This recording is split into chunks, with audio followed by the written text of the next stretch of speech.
जय हिंद साथियों, स्वागत है आप सभी का एक बार फिर से आपके अपने चैनल कॉम्पिटिटिव एग्जाम्स अड्डा में।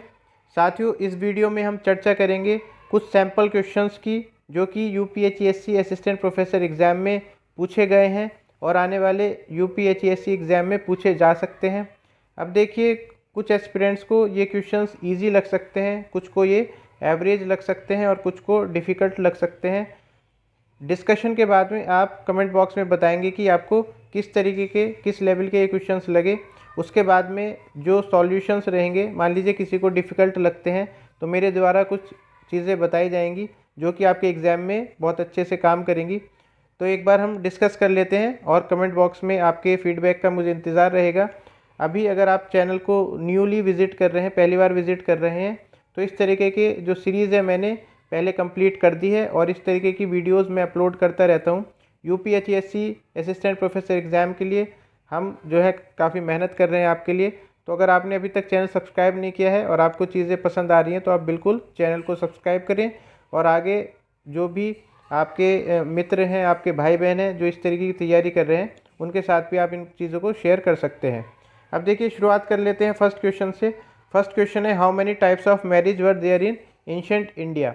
अब देखिए, इसमें टाइप्स ऑफ मैरिज पूछा गया है, प्राचीन भारत में विवाह के कितने प्रकार थे। तो इसका जो आंसर रहेगा, उसका आंसर रहेगा 8। बी इसका ऑप्शन सही रहेगा। अब मैं आपको बता दूं कि ये मनुस्मृति से क्वेश्चन लिया गया है। लॉ ऑफ मनु या मानव धर्म शास्त्र भी इसको कहा जाता है। इसमें 8 तरीके के विवाह बताए गए हैं और हिंदू मैरिज में जो है 8 तरीके के विवाह हो सकते हैं। ये कौन कौन से विवाह हैं एक बार मैं आपको बता देता हूँ। इसमें देखिए, ब्रह्म विवाह है, दैव विवाह है, आर्ष विवाह है, प्रजापत्य विवाह है, गंधर्व विवाह है। गंधर्व विवाह क्या होता है, जिसमें कि किसी को कोई पसंद आता है तो उसको उठा भी सकता है और विवाह कर सकता है। इसके बाद में देखिए, असुर विवाह है, मनुस्मृति के अकॉर्डिंग है ये सारी चीज़ें। राक्षस विवाह है और जो 8वां है वो है पिशाच विवाह। तो ये सारी चीज़ें देखिए एक जनरल चीज़ें हैं, जब भी इसका नाम क्या होता है, जनरल नॉलेज का पेपर है ये। इसमें मोटे तौर पे आपको थोड़ी थोड़ी चीज़ें पता होनी चाहिए। ये चीज़ें आपकी तैयारी पर भी निर्भर करती हैं कि आपकी तैयारी किस तरीके की है और आपका जो है कितने वाइड एरिया में जो है नॉलेज आप रखते हैं। इतना जो है, इसको हार्ड क्वेश्चन नहीं कहेंगे, लेकिन आपकी नॉलेज थोड़ी वाइड होनी चाहिए। ये इसमें जो है पूछा गया है। इस तरीके का एग्जामिनर का क्या इंटेंशन है कि आपकी नॉलेज कितनी वाइड है, वो इस क्वेश्चन से पता चलता है। अब देखिए, दूसरा जो क्वेश्चन है वो है, which Indian nationalist leader compare Dandi march as the Paris march of Napoleon. तो देखिए, अगर आपने हिस्ट्री थोड़ी ध्यान से पढ़ी होगी तो इसमें पूछा जा रहा है कि किस भारतीय राष्ट्रवादी नेता ने दांडी मार्च की तुलना नेपोलियन की पेरिस यात्रा से की थी। तो इसका जो आंसर है वो है सुभाष चंद्र बोस। और सुभाष चंद्र बोस को आप बिल्कुल फोकस में रखें अपनी तैयारी करते हुए। सुभाष चंद्र बोस और महात्मा गांधी, ये जो लीडर्स हैं, इनको आप बिल्कुल ध्यान में रख के चीज़ों को करेंगे। और इसमें जो है मैं आपको बता दूं, थोड़ी सी इसकी थ्योरी मैं आपको दे देता हूँ। इसको नेपोलियन पेरिस ट्रिप कहा गया था सुभाष चंद्र बोस द्वारा। अब इसमें दांडी मार्च की अगर बात करते हैं, यहाँ से क्वेश्चन बनने की संभावना रहेगी। देखिए, तैयारी आपको इसी तरीके से करनी है। ये जो टर्मोलॉजीज़ हैं ये आपको नॉर्मल लग रही होंगी, लेकिन जो एक सेलेक्टेड कैंडिडेट होता है, जो जो बेसिकली सक्सेस होता है कैंडिडेट, वो इन्हीं चीज़ों से, इन्हीं क्वेश्चन से चीज़ें निकाल लेता है। जैसे दांडी मार्च है तो दांडी मार्च की थ्योरी जो है, आपकी जो जो पॉइंट्स हैं वो आपके तैयार होने चाहिए। तो क्या क्या पॉइंट्स तैयार होने चाहिए, जैसे कि दांडी मार्च से बेसिकली कब हुई थी। सबसे पहली बात तो आपको ये पता होनी चाहिए, तो 1930 में हुई थी ये दांडी मार्च। और साबरमती कहाँ से कहाँ तक हुई थी, तो साबरमती आश्रम से, जो कि अहमदाबाद में है, उससे लेके दांडी तक कूच की गई थी। किसके द्वारा की गई थी, गांधी जी द्वारा की गई थी। और उनके अनुयायी जो थे, उनके जो फॉलोअर्स थे, उनकी संख्या 78 थी। तो इतना तो याद रखने की ज़रूरत नहीं है, खास करके यूपीएचईएससी एग्ज़ाम में ये जो संख्या ये नहीं पूछी जाएगी। अन्य जो छोटे एग्ज़ाम्स हैं उनमें पूछी जा सकती है। छोटे का मतलब मेरा है कि अन्य जो थोड़े से इससे लेवल कम है यूपीएचईएससी से, तो उसमें ये पूछा जा सकता है। इसमें क्या क्या पूछा जा सकता है, एक तो आपको डेट पूछी जा सकती है, 1930 वाली जो डेट मैंने आपको बताई। दूसरा, कहाँ से कहाँ तक की थी वो चीज़ पूछी जा सकती है। इसके बाद में देखिए, इसमें जो है जो 78 फॉलोअर्स थे, उसमें जो मेन फॉलोअर थी वो थी सरोजिनी नायडू। ये आपसे पूछा जा सकता है, ऑप्शन दे दिए जाएंगे 3-4, और उसमें पूछा जा सकता है कि इनमें से कौन जो है वो उनके फॉलोअर थे। तो सरोजिनी नायडू पे आपको टिक करना है। इसके बाद में आपसे और क्या पूछा जा सकता है इसमें, इसको देखिए सॉल्ट सत्याग्रह भी कहा जाता है। और इसको CDM मतलब सिविल डिसोबीडियंस मूवमेंट या सविनय अवज्ञा आंदोलन भी इसको इसी को बोला जाता है। तो ये आप बिल्कुल ध्यान रख सकते हैं।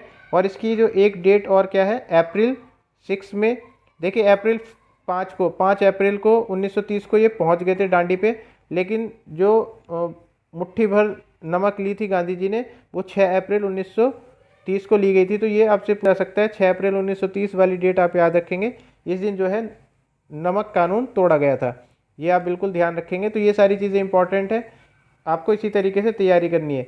अब देखिए एक थोड़ी सी और मैं आपकी वैल्यू एडिशन कर देता हूँ आपकी नॉलेज में, कि 1 महीने बाद लगभग 5 मई को इनको गिरफ्तार कर लिया गया था ये कानून तोड़ने के लिए। 1930 को 5 मई को गांधी जी को गिरफ्तार कर लिया गया था। तो ये चीज़ें आप याद रख सकते हैं।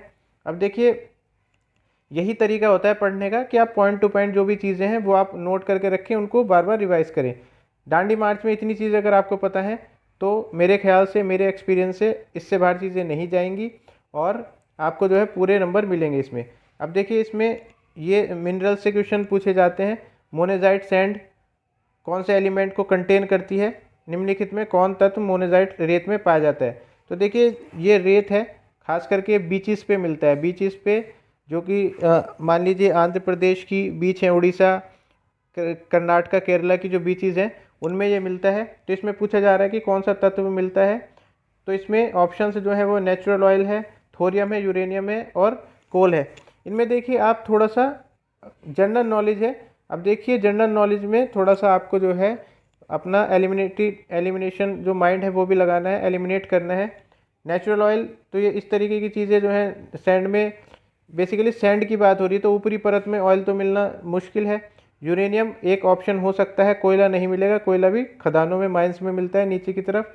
अब देखिए 2 ऑप्शंस आपके पास में आ रहे हैं, थोरियम और यूरेनियम। अब देखिए यूरेनियम तो बिल्कुल ऊपर ही हमारी जो देश में है, कमी है थोड़ी सी। तो इसमें ये जनरल नॉलेज, सॉरी ये करंट अफेयर्स में भी था, इसका जो आंसर रहेगा थोरियम रहेगा। तो ये आप बिल्कुल देख सकते हैं। इसके बाद में मोनेजाइट सैंड में और क्या क्या मिलता है, एक तो थोरियम मिलता है, सीरियम मिलता है और लैंथेनियम मिलता है। तो ये 3 जो मिनरल्स हैं ये यहाँ पे मिलते हैं। और इसका जो कलर होता है मोनेजाइट का वो मैं आपको बता देता हूँ, रेडिश ब्राउन कलर का होता है, ये लाल खाकी कलर का ये होता है। तो ये चीज़ें थोड़ी सी आप याद रखेंगे। अब इसमें याद रखने वाली चीज़ क्या थी कि कौन कौन से मिनरल्स जो हैं इसमें मिलते हैं, ये चीज़ याद रखने वाली थी। कंस्ट्रक्शन और कास्टिंग में ये यूज़ होता है। अब देखिए चौथा क्वेश्चन जो है वो है what was the name of the new rifle which was decided to be use in place of old rifle in 1857 in India. तो 1857 में पुरानी राइफल के स्थान पे जिस नई राइफल का प्रयोग का निर्णय लिया गया था उसका नाम क्या था।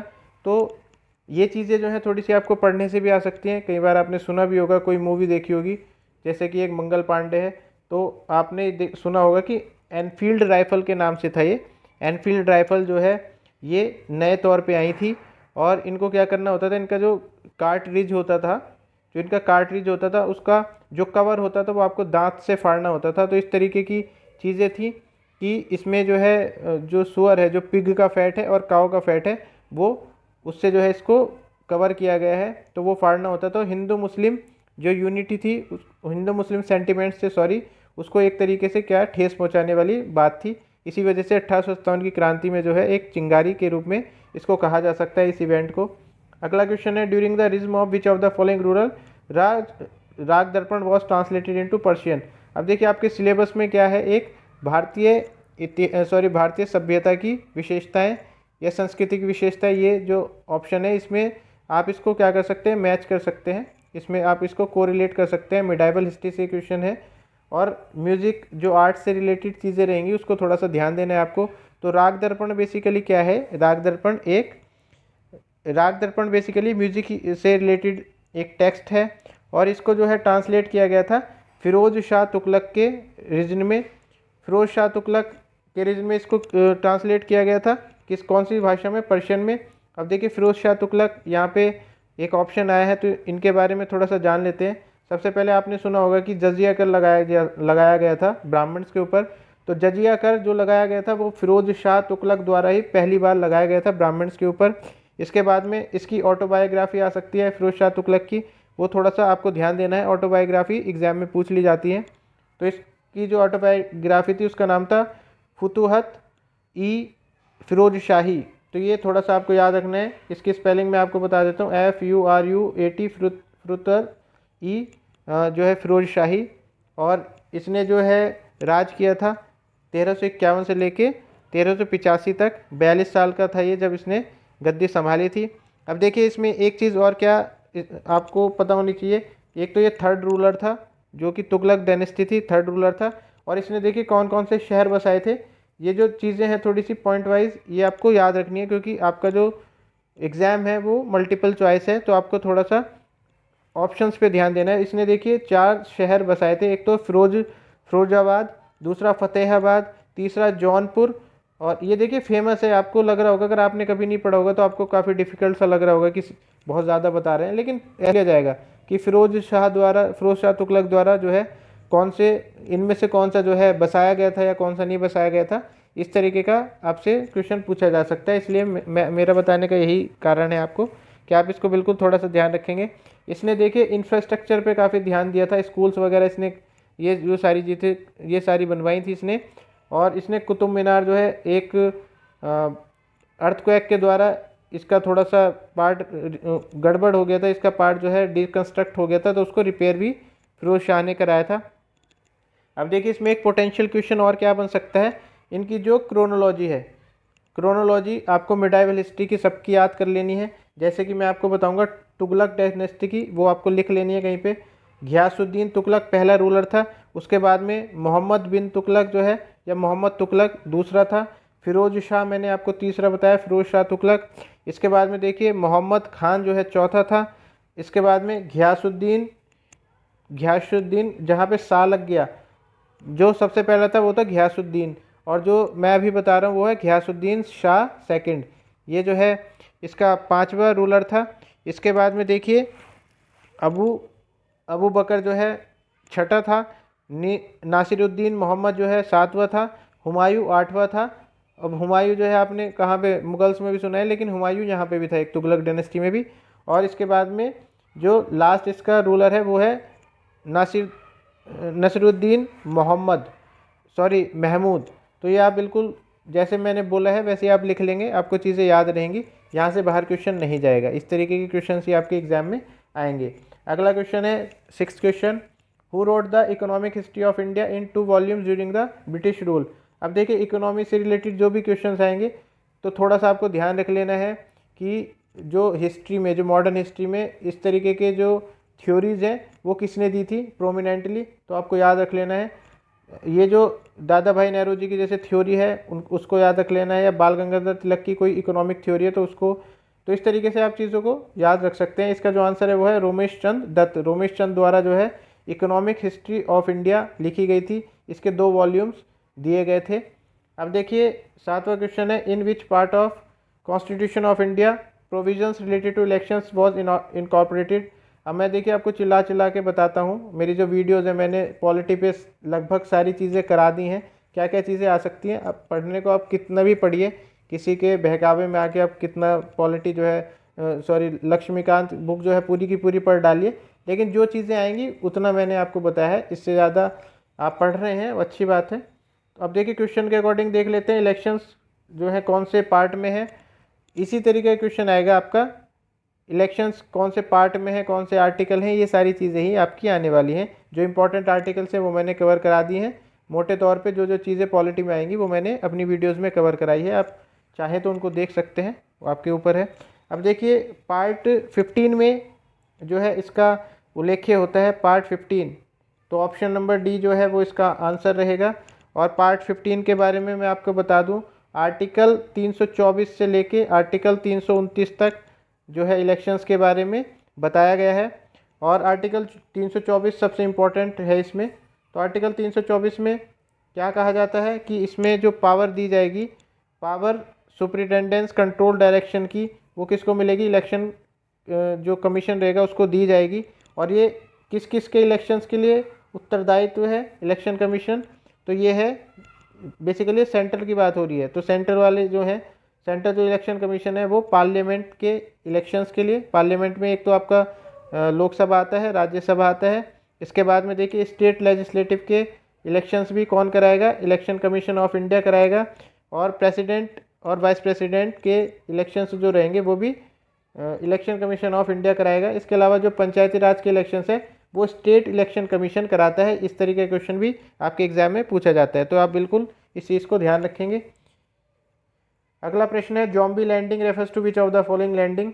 और जैसे कि मैंने आपसे शुरू में ही पूछा था कि आपको किस तरीके का ये पेपर लगता है और डिफ़िकल्ट लगता है या इजी लग रहा है, तो आपको क्या करना है, ये देखिए जब ये क्वेश्चन आया था क्वेश्चन पेपर 2021 में, तो ये ज़ॉम्बी लैंडिंग जो है काफ़ी न्यूज़ में था, तो क्वेश्चन पूछ लिया गया था। अब इसका जो आंसर है मैं इसको थोड़ा थ्योरी में थोड़ा सा बता देता हूँ आपको कि ज़ॉम्बी लैंडिंग बेसिकली क्या होती है।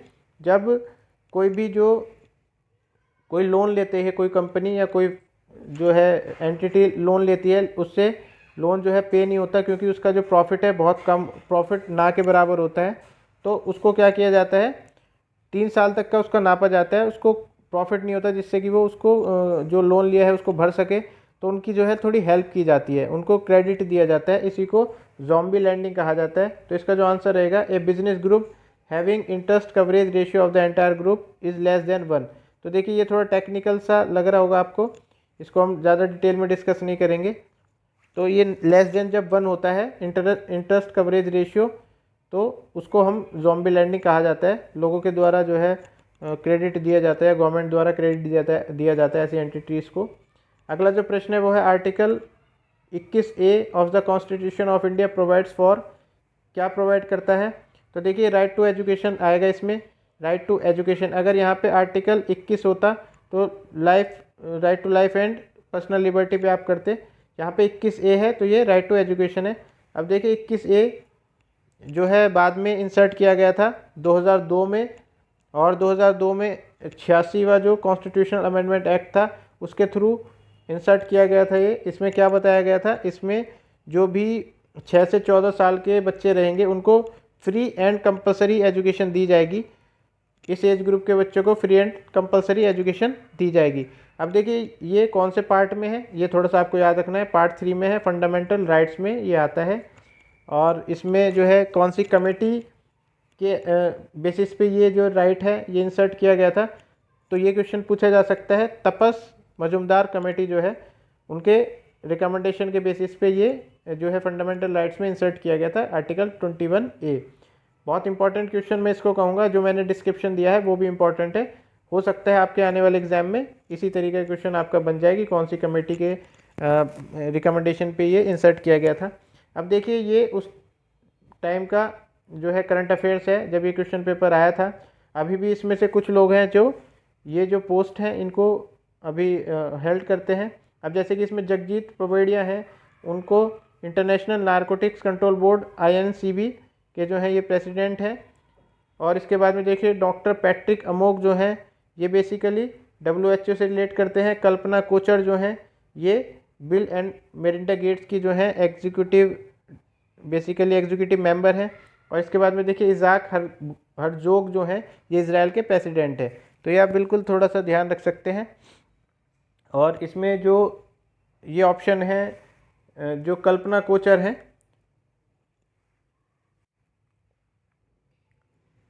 इसमें जो ऑप्शन है डॉक्टर पैट्रिक अमोग, तो ये WHO से क्या है इनको चेयरमैनशिप मिली थी जब ये क्वेश्चन पेपर आया था 2021 में। और इससे पहले हमारे देश के जो हर्षवर्धन हैं उनको उनकी जगह पे ये आए थे डॉक्टर पैट्रिक अमोग। तो ये थोड़ा सा करंट अफेयर से क्वेश्चन है। और इसके बाद में देखिए अगला क्वेश्चन है who won the first gold medal in Tokyo Olympics 2020 played in 2021। तो इसमें जो ये बेसिकली करंट अफेयर से, इसको आप छोड़ सकते हैं क्वेश्चन को, लेकिन ध्यान रखना है कि जो टोक्यो ओलंपिक्स वगैरह हैं या जैसे कि ग्रैंड फिनाले होते हैं, ये सारी चीज़ें आपको स्पोर्ट्स में याद रखनी है। इसका जो आंसर रहेगा वो रहेगा यांग क्वान, तो ये रहेगा। इसमें स्पोर्ट्स में बेसिकली देखिए आपको क्या क्या चीज़ें याद करनी होती हैं, एक तो प्लेयर का नाम और उसका स्पोर्ट्स कौन सा है और कौन से खेल से वो क्या करता है, ताल्लुकात रखता है, ये सारी चीज़ें आपको याद रखनी है। ये देखिए 13th क्वेश्चन है, एक अच्छा क्वेश्चन है जियो पॉलिटिक्स से। और इसमें चाइना 17+1 एसोसिएशन से कौन से कंट्रीज़ ने लेफ्ट कर दिया है, 2021 का मई का क्वेश्चन है। उस टाइम पे ये मैं आपको बता देता हूँ पहले कि चाइना 17+1 बेसिकली क्या है। ये चाइना और जो सेंट्रल ईस्टर्न यूरोपियन कंट्रीज़ हैं उनके क्या है, ये कोलाब्रेशन एक तरीके से, उनका एक एसोसिएशन है। और इसमें से कई जो मेंबर्स हैं जो central Asian eastern European countries के मेंबर्स हैं उन्होंने छोड़ दिया है मई 2021 में। जिसने छोड़ा था उस कंट्री का नाम है लिथुआनिया। और लिथुआनिया के बाद में देखिए अभी ये क्वेश्चन पहले पूछा गया था, लेकिन अभी 2022 में अगस्त में ही 2 और कंट्रीज़ ने इसको लेफ़्ट किया है, यूरोपियन कंट्रीज़ ने। इसका नाम है लाटविया और एस्टोनिया। इन 2 कंट्रीज़ ने इसको छोड़ा है। तो इस तरीके का क्वेश्चन आपसे एज इट इज़ जो है पूछा जा सकता है। जो मैंने आपको बताया लाटविया और एस्टोनिया, तो ये आपके ऑप्शंस में आ सकता है, तो आप इस पर थोड़ा ध्यान देंगे। अगला जो प्रश्न है वो है Parakram Diwas is celebrated to commemorate the birthday of which of the following important person. तो देखिए किस महत्वपूर्ण व्यक्ति के जन्म दिवस के उपलक्ष्य में मनाया जाता है पराक्रम दिवस। पराक्रम दिवस जो है नरेंद्र मोदी जो गवर्नमेंट है उन्होंने शुरू किया था अभी 2021 से, और पहली बार मनाया जा रहा था। तो क्वेश्चन पूछ लिया गया एग्जाम में। तो इस तरीके की कुछ चीज़ अगर नहीं होती है, थोड़ी सी फैसिनेटिंग होती है, थोड़ी इंटरेस्टिंग होती है, वो चीज़ें उन करंट अफेयर्स पे आप बिल्कुल ध्यान देंगे। ये जनवरी 23 को हर साल मनाया जाएगा। और ये गवर्नमेंट ने क्या किया था, इसको अनाउंस किया था। कौन से पर्सन के साथ ये रिलेट करता है, तो इसका जो आंसर रहेगा सुभाष चंद्र बोस। तो जैसे कि मैंने आपको बताया सुभाष चंद्र बोस से रिलेटेड कोई भी करंट अफेयर्स है या गांधी जी से रिलेटेड कोई करंट अफेयर्स है, उस पर आपको विशेष ध्यान देना है।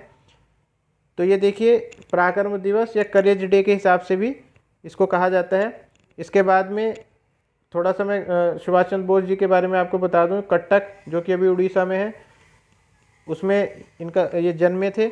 और इसमें एक चीज़ आपको क्या याद रखनी है, 1938 और 1939 को इन्होंने क्या किया था, प्रेसिडेंट भी रहे थे। ये इंडियन नेशनल कांग्रेस के INC के प्रेसिडेंट रहे थे। इसको आपको ध्यान रखना है। अब देखिए एक इंटरेस्टिंग फैक्ट क्या है सुभाष चंद्र बोस जी के बारे में, कि इन्होंने क्या है, इनकी मौत के ऊपर, इनकी डेथ के ऊपर जो है काफ़ी सारे कंट्रोवर्सीज़ हैं। जो मेन इंडियन गवर्नमेंट्स हैं, जो डॉक्यूमेंट्स है, वो तो कहते हैं कि इनकी प्लेन क्रैश में मृत्यु हो गई थी, लेकिन लोगों का मानना है कि ये जो है अभी बेसिकली तब जिंदा है, क्रैश के बाद भी जिंदा है ये। और गुरु नामी बाबा के नाम से ये काफ़ी टाइम तक इन्होंने अपना जो है समय व्यतीत किया है। अगला जो प्रश्न है वो है सबरी संकल्प योजना इन Uttar Pradesh is intended to. अब देखिए इस क्वेश्चन से क्या पता चलता है, UPHESC असिस्टेंट प्रोफेसर का ही ये प्रीवियस ईयर क्वेश्चन पेपर है। इसमें योजना के बारे में पूछ लिया, तो थोड़ा सा आपको योजना पे भी ध्यान देना है कि ये जो योजना है, जो भी करंट अफेयर्स में चल रही है या कोई ऐसी योजना जो काफ़ी महत्वपूर्ण है, तो वो किससे रिलेट करती है। तो इसका जो आंसर रहेगा वो रहेगा इरेडिकेट माल न्यूट्रिशन।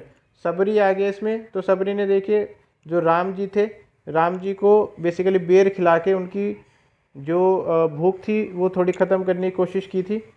तो इसलिए इसको आप थोड़ा सा इसमें एलिमिनेशन भी लगा सकते थे, एरेडिकेट माल न्यूट्रिशन आप इसको एलिमिनेट कर सकते थे। और इसका जो आंसर रहेगा ए ऑप्शन रहेगा। इसी के साथ में दोस्तों इसके बारे में और मैं थोड़ा सा आपको बता देता हूँ कि इसमें जो DBT होगा, बेसिकली डायरेक्ट बैंक ट्रांसफ़र होगा, जो भी बेनिफिशियरी रहेगा उसको DBT कर दिया जाएगा, जो भी बेनिफिट होगा। अब देखिए दोस्तों, अब इसमें आपको बताना है कि ये जो 15 क्वेश्चन है इसका पार्ट 2 भी आएगा, जिसमें मैं अगले 15 क्वेश्चंस को और कराऊंगा। इसके अलावा और भी क्वेश्चन पेपर्स हैं जिनको मैं कराने वाला हूं, तो आप बिल्कुल जो है सारा देखा करें। पार्ट 1 पार्ट 2 जो है वो सब देखेंगे तो थोड़ा सा हमें भी एनकरेजमेंट मिलेगा। और आप कमेंट बॉक्स में ज़रूर बताएंगे कि इसका लेवल आपको क्या लगा पेपर का। आपकी तैयारी के हिसाब से आप कितना इसमें कर सकते हैं, कितना एलिमिनेट कर सकते हैं, कितना आप इसमें कैलकुलेटिव जो है एक तरीके से आइडिया लगा सकते हैं। तो ये सारी चीज़ें आप बताएंगे, इजी था, एवरेज था या डिफ़िकल्ट था। और इसी के साथ में दोस्तों आशा करता हूँ आपकी तैयारी अच्छी चल रही होगी। धन्यवाद।